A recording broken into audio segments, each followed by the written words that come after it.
Good morning, Year 4. Today is Thursday, the 4th of March, and if you have this workbook, this video is for you. So, we are going to continue with our work that is titled A Letter to a Friend. So, we did this bit yesterday. We're moving on to this bit today, okay?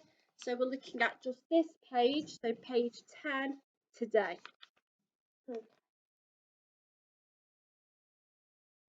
So for your warm-up, can you correct the spelling mistakes in the text?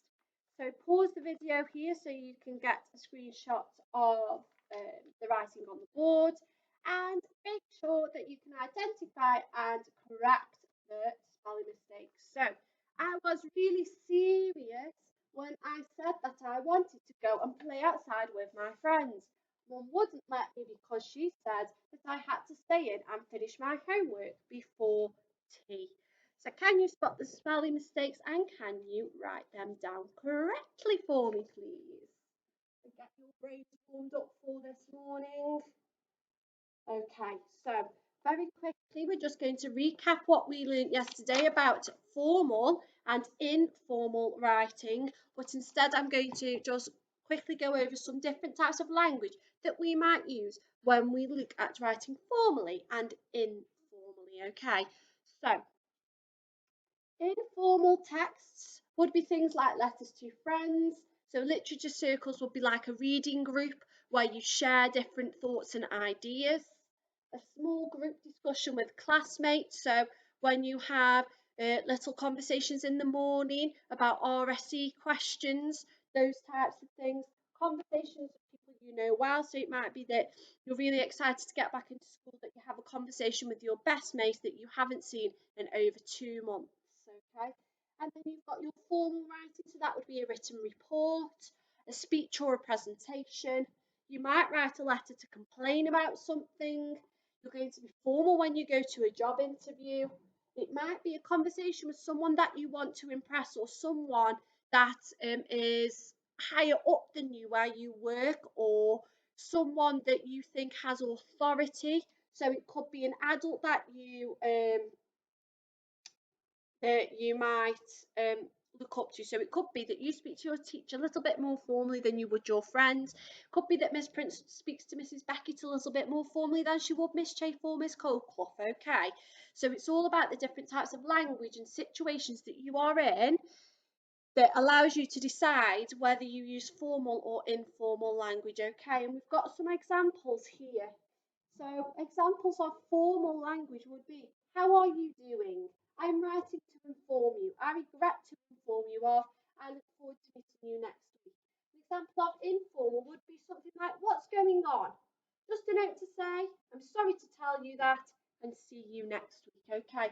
So you can see there that there are lots of different scenarios in which you would use formal and informal language, and there are some examples there of what you might use. Okay, so question 2 is this one here. And it says, some of the sentences below are informal and others are formal. Colour the informal sentences in red and the formal sentences in blue. So I've got 2 examples here that I have taken from question 2. And I'm going to read them out, and then you've got to decide with me whether they're formal or informal. So we took tons of great photos, and I am disappointed that you were unable to attend. So this here needs an exclamation mark. Miss Prince has missed it off. I don't know if it's going to work because my board's decided that it's broken today. So which one would be informal out of them? So we took tons of great photos. Well, I'm disappointed that you were unable to attend. Now I would look at this word here and this word here. Okay. So tons and great. I think that one would be informal. Okay. Because you wouldn't say the word tons to someone who you would use formal language with. Okay, you might, instead, you wouldn't say I've got tons of work. You'd say I do actually have a lot of work here at the moment, so I'll have to contact you when my workload has become a little bit easier. Okay, instead of saying I have tons of work, I will just get back to you when I can. Okay, so you're thinking very carefully about the language that you are using for the purpose that you are using it for. Okay, and the words here that I would look at for, that's not supposed to be red, that's supposed to be blue. See if it works. No. So for this one, I would use the colour blue. Okay, disappointed, and I would look at the word unable and attend as well. Okay, simply because disappointed, unable, and attend, I feel, are examples of formal vocabulary that you could use, because an alternative way of saying that would be I'm so gutted that you couldn't come, or I'm really sad that you didn't make it. And that's more informal than I am disappointed that you were unable to attend. Okay, so think very carefully about those. Now, if you want to do this extra challenge, after you've identified which ones are formal and informal, please can you do it for me in your exercise books? So rewrite all the formal sentences to make them informal instead. So if you've categorised them and you know which ones are formal, can you turn them to informal sentences? So what language would you use for them to become informal? So casual, chatty, as if you're having a conversation with your friend. Okay, and then we're going to look at part 3. Now, part 3 is split into 2 parts. We're looking at this part today, and then we're moving on to this part at the top tomorrow. So, here is an extract from a letter to a friend. Underline all the examples of formal language, okay? So you're going to have a look at all the different words that have been used, and you're going to pick out the formal language that has been used, okay? So we did look very quickly yesterday at formal language. So examples like acceptable, absolutely, dreadful, disappointed, those types of vocabulary, those types of words and the categories of those words would be an example of formal language. So the first sentence I'm going to go through with you together. So my mother, now I might say if I'm chatty, mum. Informed would be another way of saying told. Told me that you will be visiting us next month. So straight away I can see 2 words here that are examples of formal language. So mother and informed, because I don't call my mum mother, I call her mum. That is a more informal way of addressing someone, okay? And informed is another way of saying told, okay, or made aware.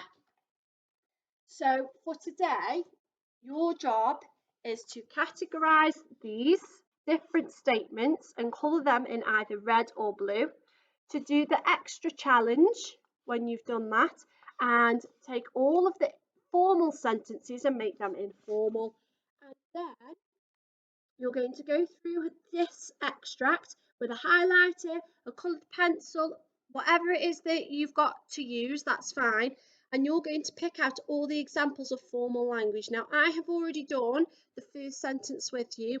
You've got another 4 or 5 sentences to do, and then you've got your challenge for today. So if you are at home, and you do the challenges for me. If you are at school, I expect to see, because Miss Chief's going to be with you, so I'll be checking with her.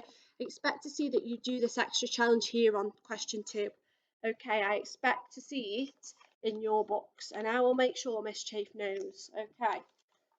So your challenge for today is, what are some examples of formal language? So you will be experts in this by now, I hope. So you're going to go through and try and write down as many different examples of formal language that you can remember from yesterday and today's learning. And for reflection for today, what is one key piece of learning that you can remember? So can you remember one key piece of learning from today? If you do, what is it? And if there's anything that you've struggled on today, please let me know through the Year 4 email address. Send in photographs of your work, and I will see you all tomorrow. Bye.